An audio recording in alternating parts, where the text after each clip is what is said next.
Did y'all know that the Panhandle of Florida was almost Alabama? Well, if you didn't, don't worry. I did some digging. Let's get into it. Now, first off, I want to say this, okay? This is going to be a detailed video. I'm going to try to cram about 200 years in a 10-minute video, so bear with me. So in the late 1600s and early 1700s, the United States wasn't set up like it is now. It wasn't states. It was more like territories in a few states. So you had the Florida territory, right? Then you had the Louisiana territory, and then you had the Mississippi territory. And the only reason I said those territories, because those are the ones we're gonna be talking about. Now, at this time, America was trying to grow, all right? But you had Spain, French, and Britain all owning territory around America's territory. Now, Florida, at one point in time, had a West Florida, okay? Where the Panhandle of Florida went all the way up to the Mississippi River. And then where Alabama was mostly all Georgia until Alabama started forming their own state. Now, when Alabama started forming their own state, they stole this piece of Florida so they could get coastline, so they can have a port. Now, a little bit later on, around late 1700s, Britain owned Florida and the French owned the Louisiana territory, all right?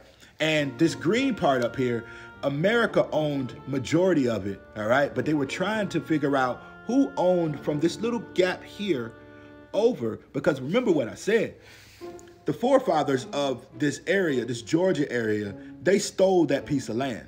Now, that's when Napoleon comes into play. Now, first of all, Napoleon didn't like anybody. He was battling with everybody at this time. Napoleon didn't want America to grow. He owned a lot of the land that's in America at this time and a little bit in Canada. But Napoleon was fighting multiple wars at the time. He was actually trying to conquer Europe while all of this is going on in America. But when you are fighting multiple wars, you are broke, all right? So Napoleon needed some money because he was actually about to be attacked by Britain. Now, that's where the Louisiana territory come into play because, like I said, Napoleon owns this, all right? And he's broke. So he was offering to sell this to anybody who's ready to buy. Now, at this time, America was already trying to buy Louisiana for $10 million because they wanted the port, right? But Napoleon was like, look, I'll give you an even better deal, bro. I'll give you the whole Louisiana territory for $15 million. Now, remember that little piece of stolen land that I was telling y'all about from Florida, West Florida, all right, that Alabama stole? That was in the Louisiana Purchase deal. Louisiana made this in the deal, and it wasn't even theirs to negotiate with.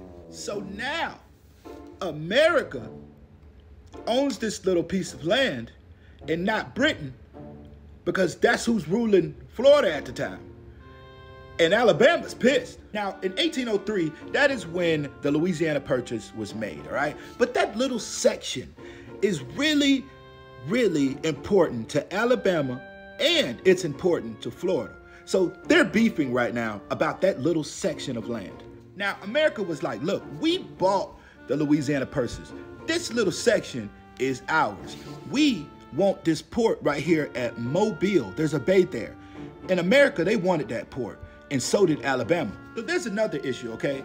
Before America got the Louisiana Purchase, all right, the ownership between Louisiana was in between Spain and the French, all right? So right here at this river, right on the other side of Pensacola, there was a fort.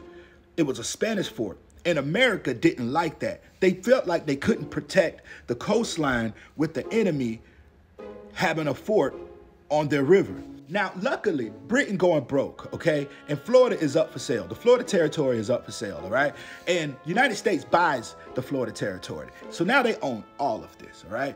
Now Alabama's like, man,